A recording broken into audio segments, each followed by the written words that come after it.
Bonjour à tous. Eh bien écoutez, aujourd'hui nous allons passer à la deuxième vidéo en espérant que vous vous êtes bien amusés sur les premières. Je tiens à remercier tout d'abord Christophe pour sa vidéo avec les ados adultes. Sébastien, il était sur les maternelles. Voilà, merci à tous les deux. Donc moi-même c'était sur les primaires. On passe aujourd'hui à la seconde vidéo en espérant toujours que vous passez un confinement eh bien avec la plus grande patience, puisqu'il faudra se retrouver prochainement, nous l'espérons très bientôt. On va commencer donc les exercices.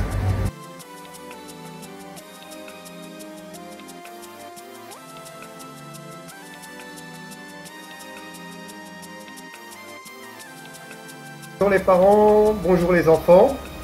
Aujourd'hui donc séance pour les plus petits, les 3-5 ans de maternelle donc. Petite séance où on va reprendre très rapidement le salut.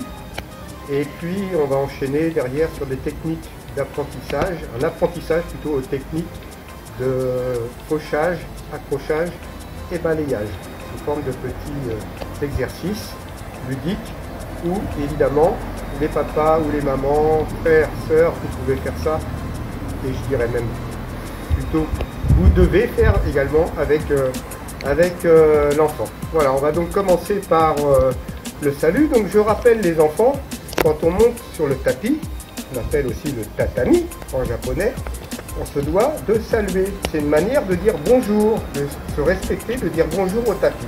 Donc on va commencer par monter sur le tapis. Et là, on va faire le salut en montant sur le tapis. Et ensuite, on va passer à genoux. Alors, je vais me mettre face à mes élèves pour faire le salut au sol. On descend un genou, puis l'autre. On passe les fesses sur les talons. Les orteils accrochent le tapis, on a allongé. Donc, on se tient bien droit. Et souvent, les petits asticots, ils ont tendance à bouger, à parler, etc. Donc on commence déjà par un petit jeu en tapant sur les mains avant de faire le salut bien droit comme une statue. Statue, on bouge plus, statue. Et là on fait le salut et on va prendre déjà un premier mot qui s'appelle, qui se nomme Ré. Ré en japonais ça veut dire salut. Ré.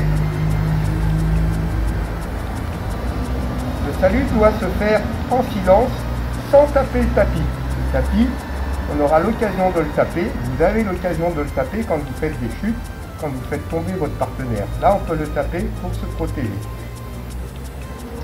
On se relève et on se redit bonjour en faisant le salut et on peut commencer la séance. Et à chaque fois qu'on va faire un exercice, si je prends Sébastien pour faire un exercice, je vais le saluer. Je fais mon exercice. Et à la fin de l'exercice, je termine en se resalue. Je peux changer de partenaire. Je vais chercher un autre partenaire, en l'occurrence Franck. Je le salue. Je commence mon exercice. Quand j'ai terminé, je salue. Et on passe à autre chose. Voilà, on va commencer par un petit échauffement très rapide. Première chose, on va prendre la ceinture.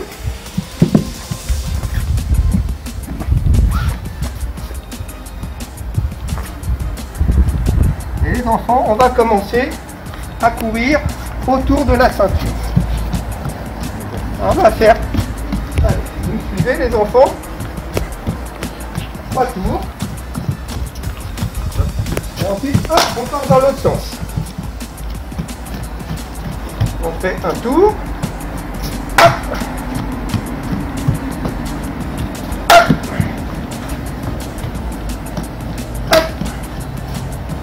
Et on revient.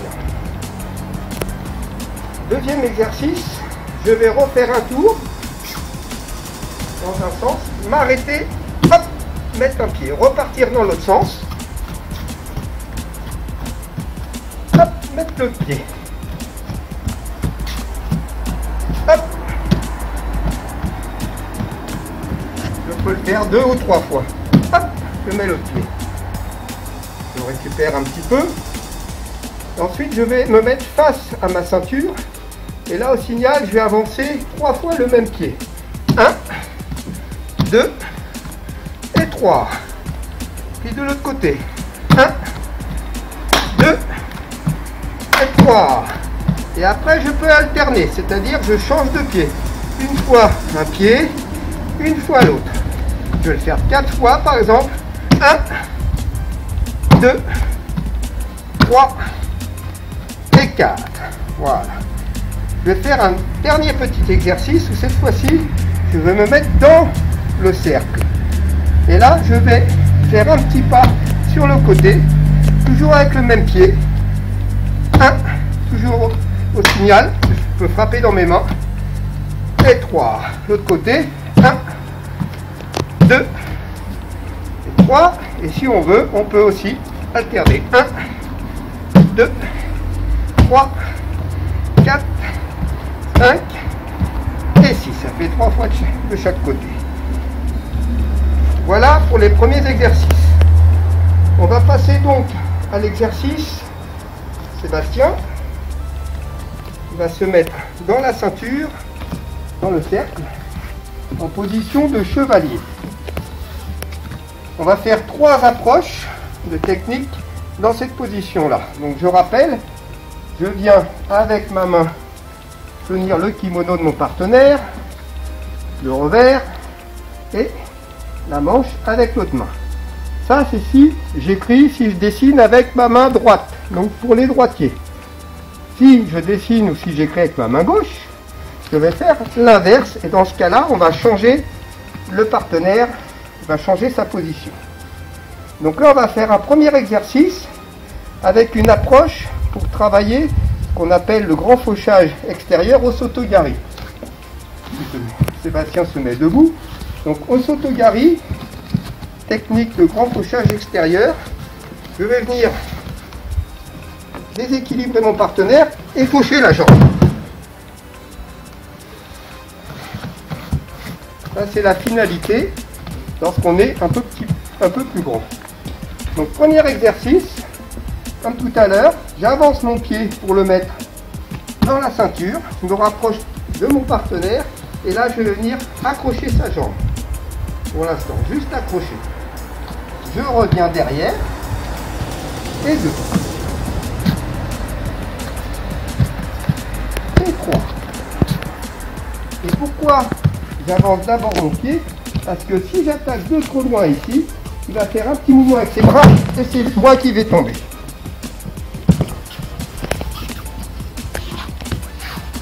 Donc je remonte une fois.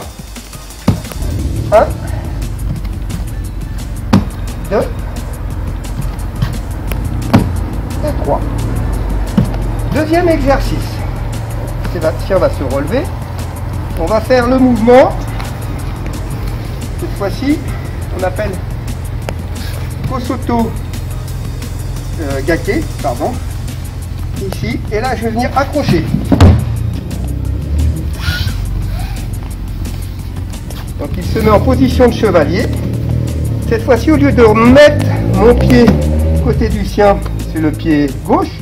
Les enfants là ne savent pas forcément à cet âge, pour les plus petits, que c'est le pied gauche. Donc aux parents de corriger, je vais avancer l'autre pied. J'avance, je fais un petit pas vers mon partenaire. 1. Et ici, je vais venir accrocher. Sans faire tomber, d'abord.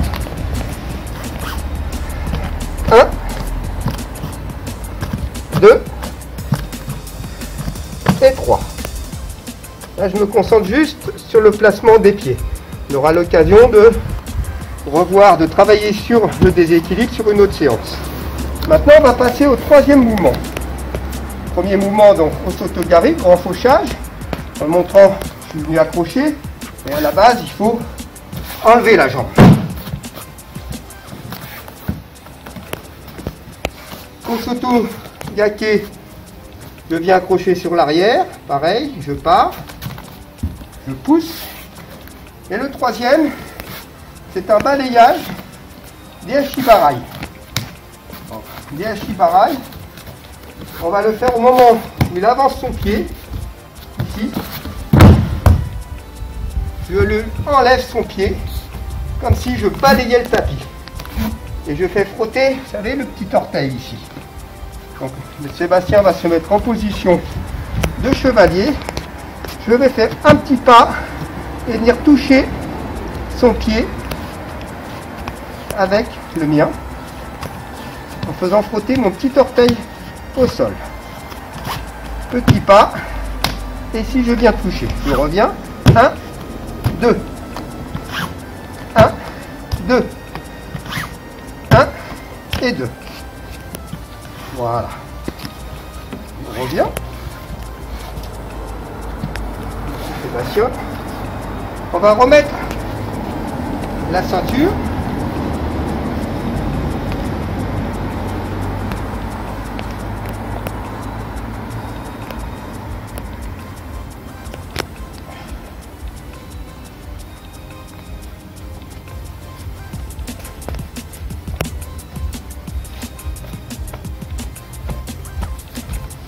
Et maintenant, on va faire le petit jeu de la chaussette pour travailler le dernier mouvement que l'on a vu. Donc, je prends une petite chaussette, enfin 2 chaussettes, que je mets en boule. Et on va se passer la chaussette en faisant frotter son petit orteil au sol. On peut le faire à 2 ou à 3 ou à plus. La famille est là, et là on apprend les balayages que l'on peut faire au judo. Un pied puis l'autre, hein, c'est l'avantage quand on peut travailler avec les 2 pieds. Et voilà. Deuxième petit jeu toujours sur le balayage, c'est le 2 jeux touche mon pied. Donc je vais être dans cette position, je vais venir toucher son pied et va faire en sorte de ne pas se laisser toucher. Donc ici, hop, à lui, hop, hop, un point pour moi, un point pour Sébastien, hop, hop, hop, hop, hop. Et là on peut faire un petit challenge, le premier qui arrive à 5 points par exemple. Voilà, dernier exercice, on va se mettre en situation dynamique. C'est la finalité lorsqu'on fait du judo, c'est plutôt de combat. On appelle le randori dans le cas présent. On ne va pas faire de combat. Sébastien va se mettre en position du chevalier comme tout à l'heure. Et par exemple, pendant 1 minute, je vais essayer un coup de venir accrocher ici, un coup de balayer, un coup d'accrocher derrière et je change mes exercices.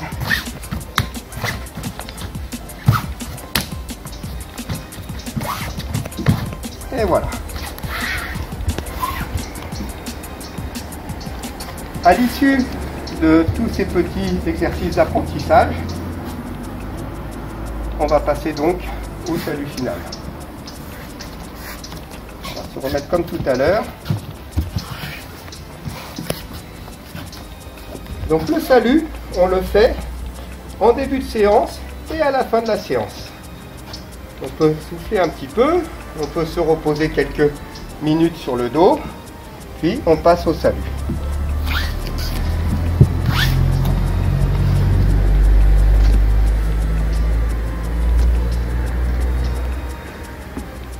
Ouais.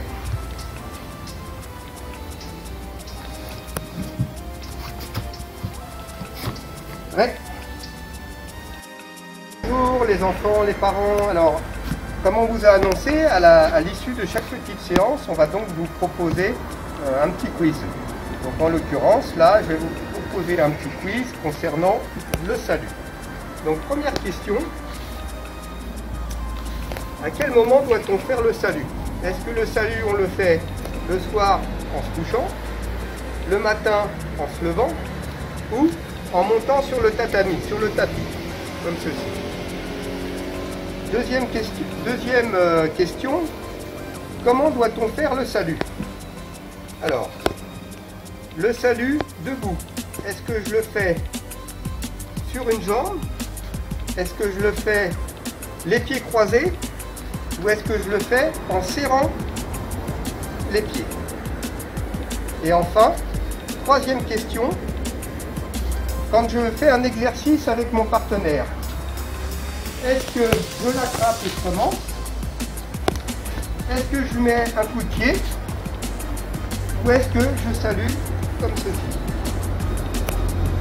Voilà, donc réfléchissez et vous pouvez vous amuser. C'est les parents qui peuvent poser la question aux enfants et les enfants peuvent aussi regarder comment font les parents. Je vous laisse quelques secondes pour réfléchir. Vous pouvez même couper la vidéo à ce moment-là. Et maintenant, je vais vous donner les réponses. Donc concernant la première question, bien évidemment, le salut, on le fait en montant sur le tapis, qu'on appelle aussi tatami en japonais. Deuxième question, le salut,